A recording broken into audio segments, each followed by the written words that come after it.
Hi, my name is Sangye Choiphel. I've been out of the country for the last 17 years, and now that I'm back, I want to rediscover my own country.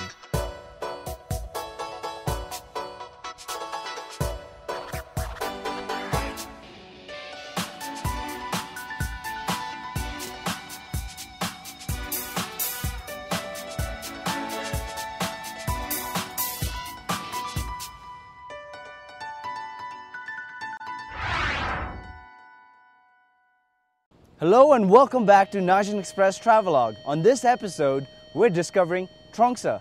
I'm here right now at Chendipji, and it is one of the first popular landmarks you see before entering the main Trongsa town. Chendipji means Valley of the Cypress. Chendipji is a popular destination for tourists and locals alike. But long time ago, passing through Chendipji was done at your own risk. It is said that a ferocious demon known as Nyaladim terrorized the travelers.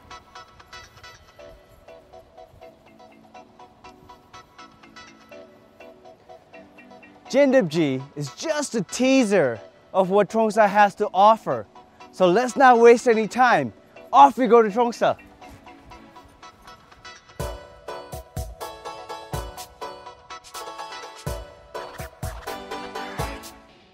Trongsa is also known to have the best singers in the country. And I've heard that a few of these singers reside in the villages of Trongsa, Ji, and Semji.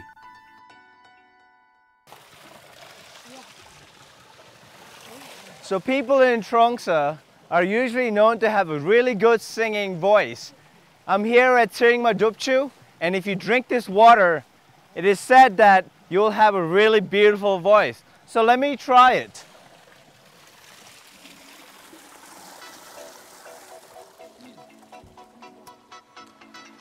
Now let's see if I have a really good singing voice. Let me try to sing a song. Wang mo way, idoro zang mo way. Okay, I don't think that's gonna work, but let's go find a really good singer along the way. Maybe there's somebody who has a really good singing voice. The singers from Trongsa were so well known for their beautiful voice. They were called to sing in the great courtyards of Dzongpons and Penlops. They even had the honor of singing for the great kings in the olden days. So today I'm in Tongka village, and behind me is the house of Lham, and she's supposed to have the most beautiful voice in this village. So let's go meet her.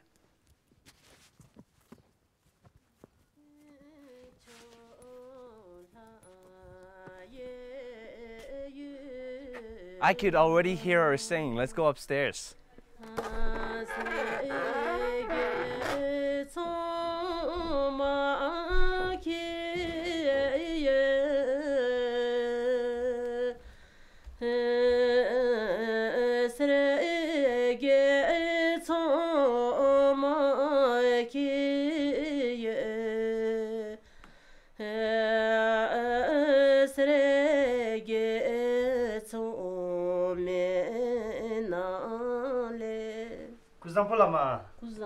Chapter nami sami hentong to temela.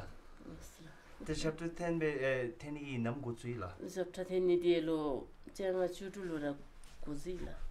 So I've asked her to sing for us, and she's agreed, and it's quite amazing. Like, she used to sing starting from when she was 15 years old, and the most amazing thing is she even sang for her fourth king.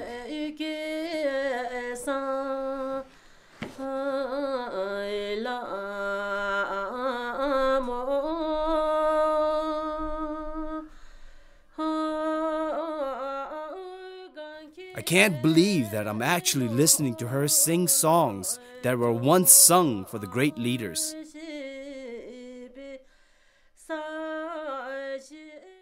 And rightfully so, because her melancholy voice is quite heartwarming. Lham has been singing all her life. Singing is everything for her. She sings so beautifully that she is called to sing practically in any event happening in the village. She is also often called to sing in other dzongkhags.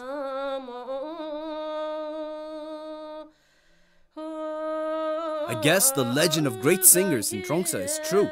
I'm on my way to find more great singers to reconfirm this legend. So it seems that people in Trongsa are saying Lemo is supposed to be one of the best singers here in Trongsa.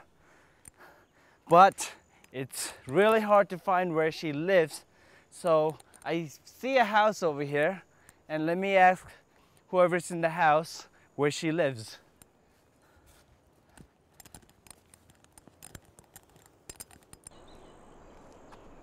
Whee! Kuzapo! Lemo gati juna shega la. Lemo dia apa apa ini lah. Lham gi bol khaina la. Oh lah. Kisam itu satu. Last la karin che.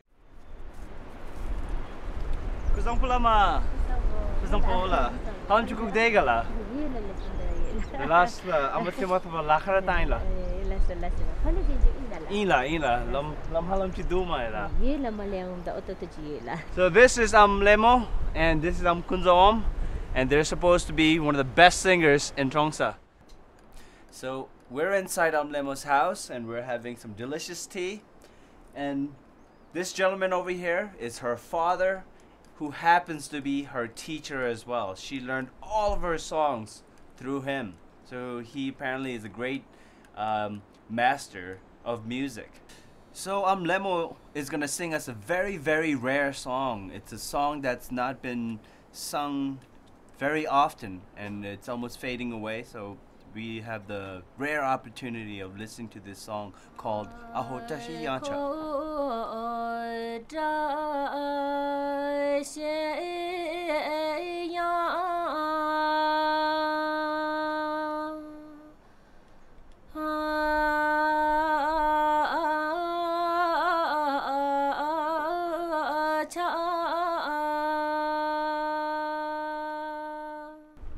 So Lemo here is not only a good singer, she apparently is also a teacher. She teaches Zhungdra and Beta. She's been teaching Zhungdra and Beta in 7 dzongkhags. And she feels that it's very important because young folks these days, they're only interested in Riksar. And Zhungdra and Beta is our traditional, even more older type of music. And she thinks it's very important for our young audience to learn this, because it is our culture and we should definitely preserve cultural values like this.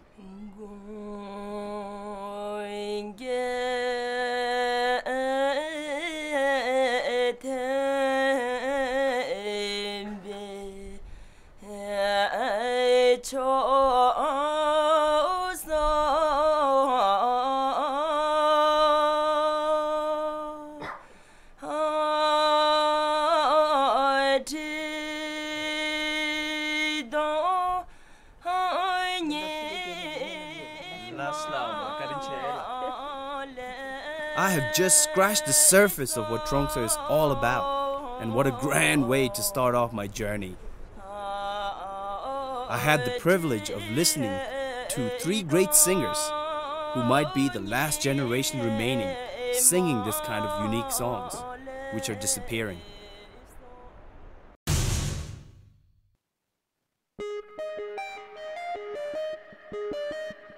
Trongsa is a dzongkhag that is still a mystery to most, and especially for me. Trongsa means the new village, yet it flows with a vintage charm. There is so much of Trongsa that is still unknown to most. But I'm going to find out the unknown as I dig deeper into the heart of Trongsa. So it's the start of the trail. It's going to be a very, very difficult trail. I'm on my way to Trongsa Dzong through the ancient Mungdi Trail. And what's famous about this trail is the story of the brave chamberlain, Pemi Tseong Tashi. So I'm at Tomadra, the famous location where Pemi Tseong Tashi actually sacrificed himself in order to avoid his enemies. Pemi Tseong Tashi lived during the times of civil unrest in Bhutan. In 1876, he was sent by Wang Di Zongpon, Angdruk Nim, to fight against the forces of Jakar Penlop, Choje Pem Tenzin. So, this spot is where Baby Tashi had a battle with the forces, but I'm having my own battle with the forces of nature, with leeches and snakes. Putting loyalty above all, he set off for war, even though he knew that it will be his own demise. He was then surrounded by the armies of the Jakar Penlop in this very same spot. So rather than surrendering, he decided to jump off Tomadra, wishing to be reborn to the village that he loves and to the same mother.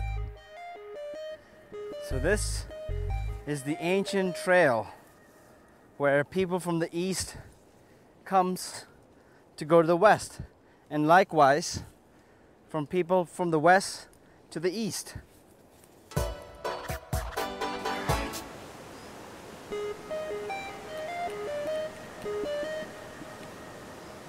In 1541, in a small village of Yuli, Lham saw a lit butter lamp below the ridge of the present zone. It is believed that Pelden Hamo, the guardian deity of our country, appeared while he was meditating. Wow, Trongsa Zong surely is a grandiose song. And she prophesied that this very location will be crucial in the spread of Buddhism. Thus, Lham built a small temple and called it Mondruple.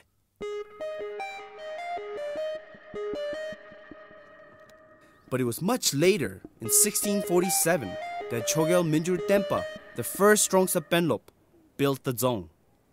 Okay, so I think I look quite presentable.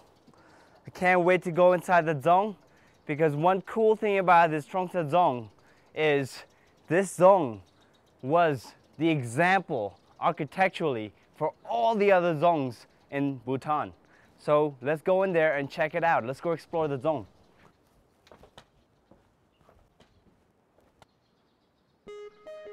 Trongsa Dzong is called Druk Minjur Chokorapnense Dzong.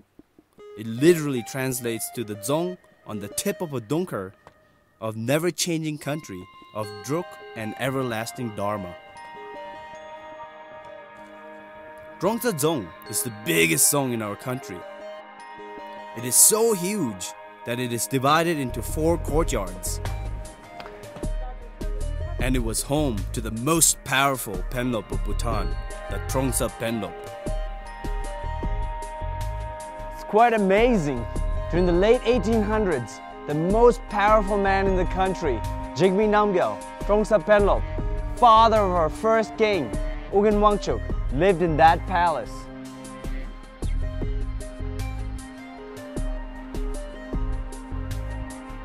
This was the place where it all started for the Wangchuk dynasty. Jigme Namgyal, father of our first king, rose to become the ruler of Bhutan and establish peace and stability in our country.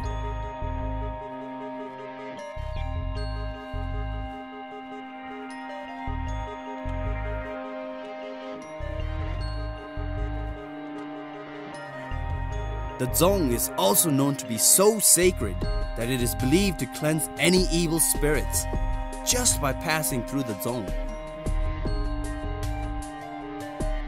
The Dzong is also home to a sacred Hagang, Jo Jambal Hagang, which is located at the end of the left wing of the Dzong.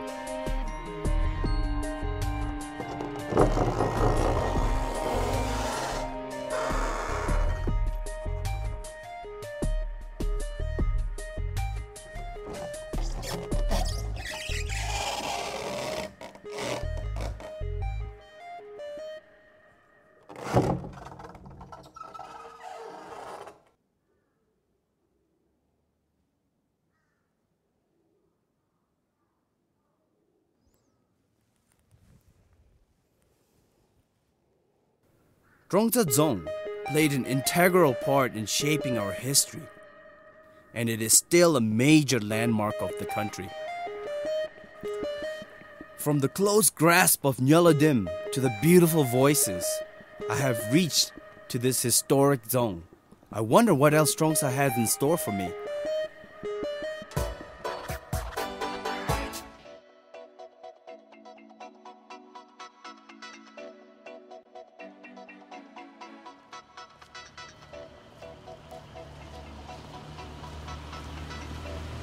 Kuzampula lebe. Kuzampula. Te monpagi I gati na shegala. Monpagi shila magi. Gati gati le ina la. Nalama joda chandi chuna hota di nang tangdu. Lasa. Hota di chara membai la. Changji kuda. La. Kalen bezam.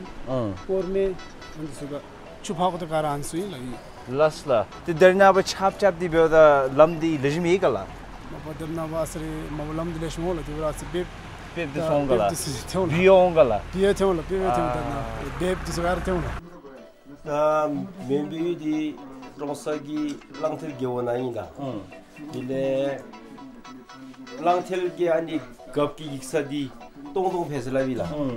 Jana Tongtong Pele Jana Mati Bob among the Chile Zamula. Lasla. Then is Zam Geuchi, Palu Ichi, Arthur Jangbis, Jangbi, Las Jangbi.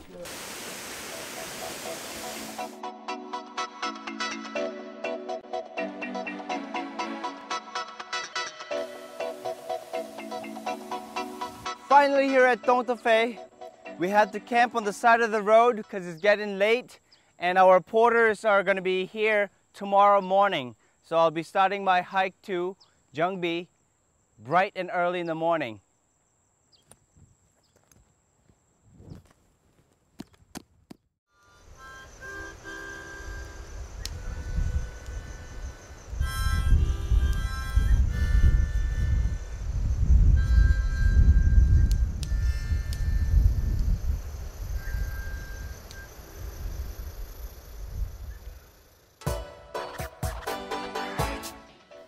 My journey to the unknown takes me to the Monpa people.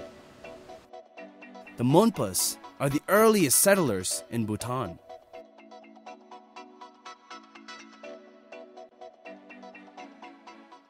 To my surprise, there is a road being built to Jangbi, the nearest Monpa village.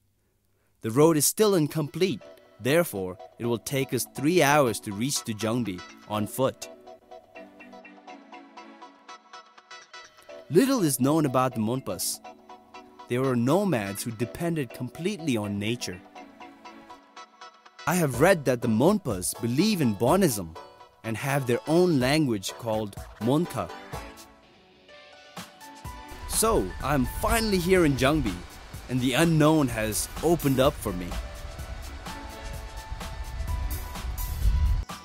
Astonishingly, Jangbi is totally different from what I imagined it to be, especially from what I've read about. The village has a school, BHU, and an R&R center.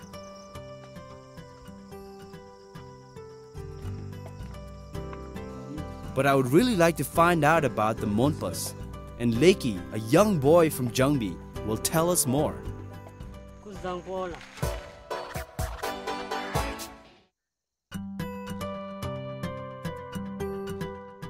Nyegi mingdi Leki doji Lham nga I Jangbi lein Jangbi zer lago be khung diang hema michi mangdi chuna nya zunga joda midi dikar chang table jang zerta no dematse ngachi gi chauk na ne khebar chin leshara yeble bi zerta no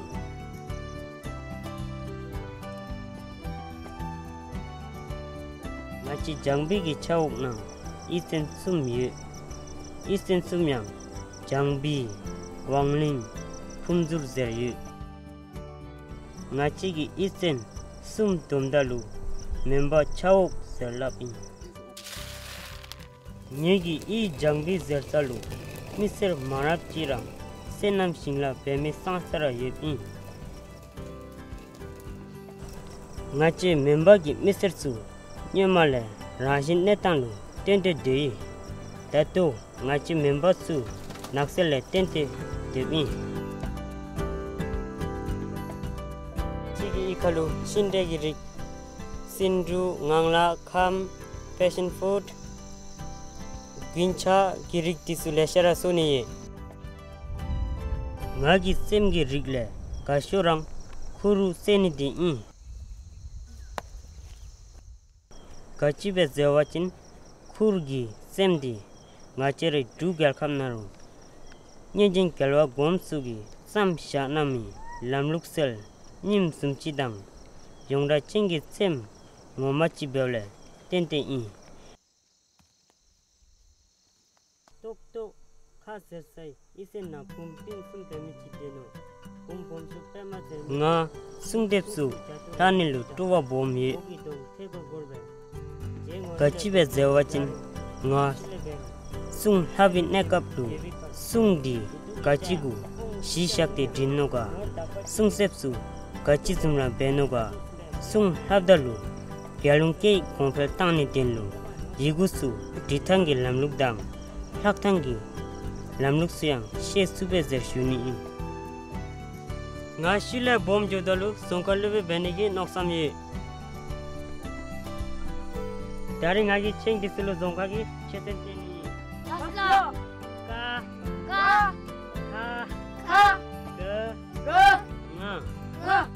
nga lobim chunipa thar khesubachin ngegi redit ngomarang songkal lobe benegi noksam bomye kachibe zewachin ngagi songka lobe bewachin ngachere palin dubi jalung ke ngoma songka imle ngagi jalung ke songka di nyam machuba shasubi rawa gibe in ngadi ngaragi I changbidang dinalo ne chakde demi bisir sudang chikar dini gawe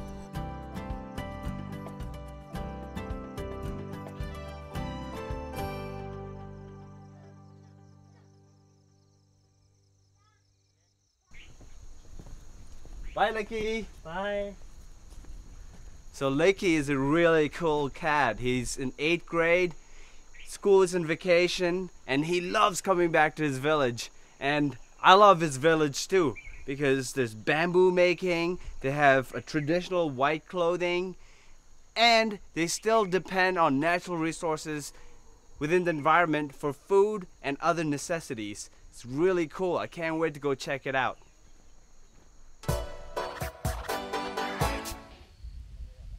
Due to Tarayaana's help, Jangbi has developed to what it is today. And with a new road coming soon, it will bring much changes. Yet, the people still maintain some of their old traditions. Today, I'm on my way to the cane and bamboo nursery, which is taken care by the Monpa community. The Monpas used to depend on the forest for everything in the past. They used 4 different kinds of bamboo species for making everyday household products. The nursery was established in the year 2000 to improve the livelihood of the Monpas and at the same time to maintain their age-old traditions. And I'm here with Abnakare, the Tsokpon of Monpa community. So it seems if there's a market for the bamboo and cane products, and if there's a showroom for the Monpa people to actually showcase their bamboo and cane products, it will be very helpful for the Monpa community because it will generate some sort of income which could help the community a lot more than you think.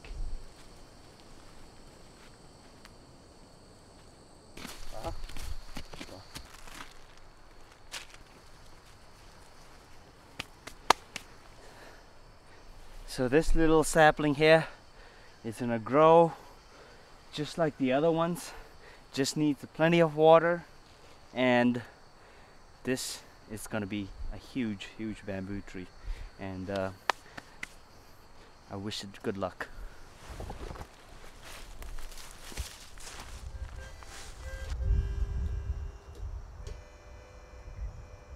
I'm finally beginning to see and understand the Monpa people and the changes they are going through.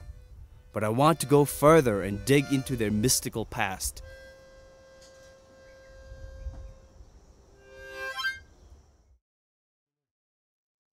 So today I'm on my way to Phuntsho. It's about 4 hours walk. Phuntsho is one of the trio villages that make up the community, the Monpa communities. Phuntsho is located by the Black Mountains. It is said that the Monpas first settled around the Black Mountains, known as Jo Dorshingfu.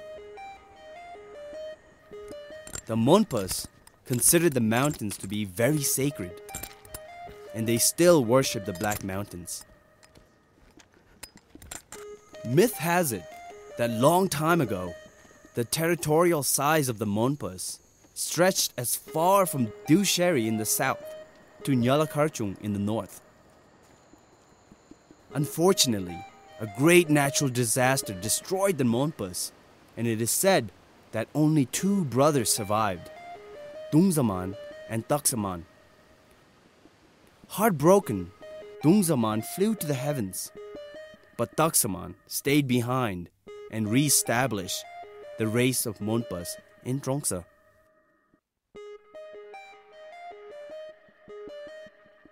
Phuntsho is beautifully placed on the top of a mountain, hidden by the clouds. It is a small, isolated village, and only few people can be seen. So we have eggs for dinner. But my journey doesn't end here. I'm going deeper into the clouds to a holy place called Kudra.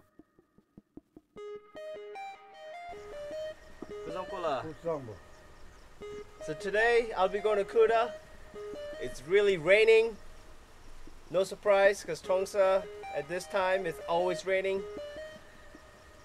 This is Aye Purba. He's 62 years old and he's going to be showing me around all the religious sites in Kuda.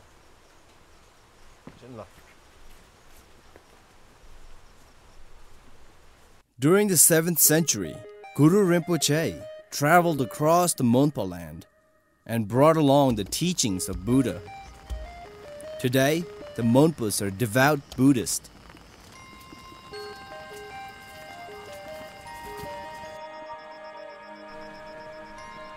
So this is the Ugendra Trail.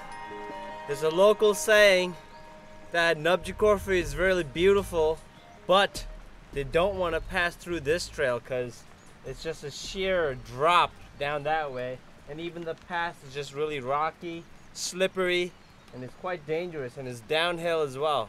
So I can imagine Nabji Korfu being very beautiful, but I can also imagine not wanting to go through this trail because I don't want to go through this trail, but I have to.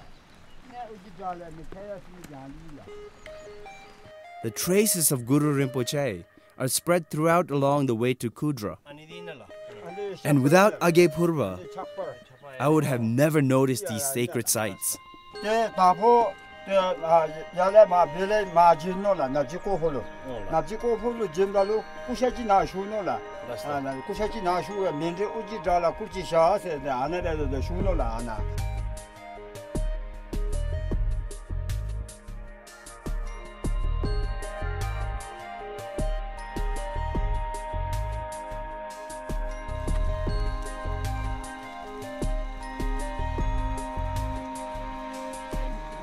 Kudra is about 3 hours walk from Phuntsho. This is the place where Guru Rinpoche actually spent an evening. So Aye Purba is telling me that once there was a rich man named Kurapenpa living in Kudra, and it is believed that Guru Rinpoche stayed in his house during his first visit to Bhutan. And what's amazing is that the ruins of the house still remains in Kudra. So apparently this ruin is really, really old. I would imagine it's from the 7th century. It's quite old.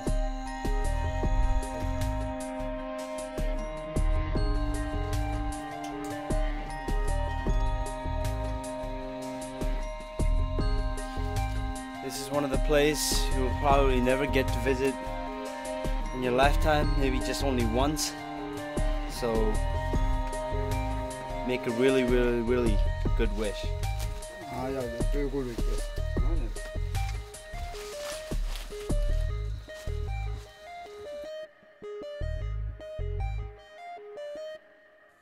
Guru Rinpoche had played a pivotal role in changing the Monpas from a nomadic way of life to an agriculture-dependent lifestyle. It is still unknown how and where the Monpas came from, but it is known that they were the earliest inhabitant of Bhutan. I am so lucky to have actually witnessed an ancient culture that is in the brink of extinction. And it is even a rare opportunity to participate in a traditional dance in their original attire. So this is the traditional Monpa dress. I think I look quite dashing in it, and I'm ready to conquer this dance. Let's do it. So it's my last day here in Trongsa, and what a way to end the Trongsa Dzongkhag by dancing a rare dance.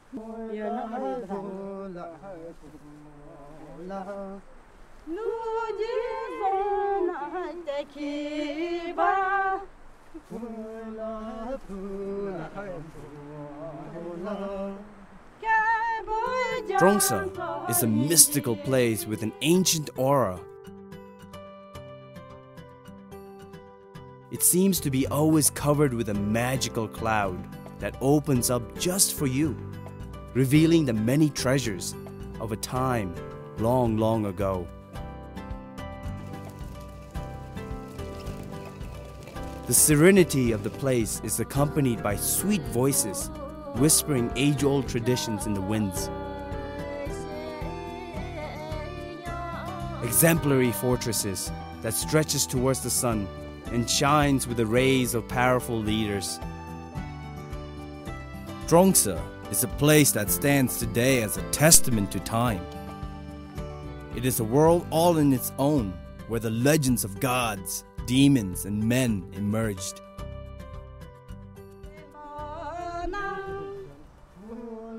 So until next time, in another Dzongkhag, goodbye.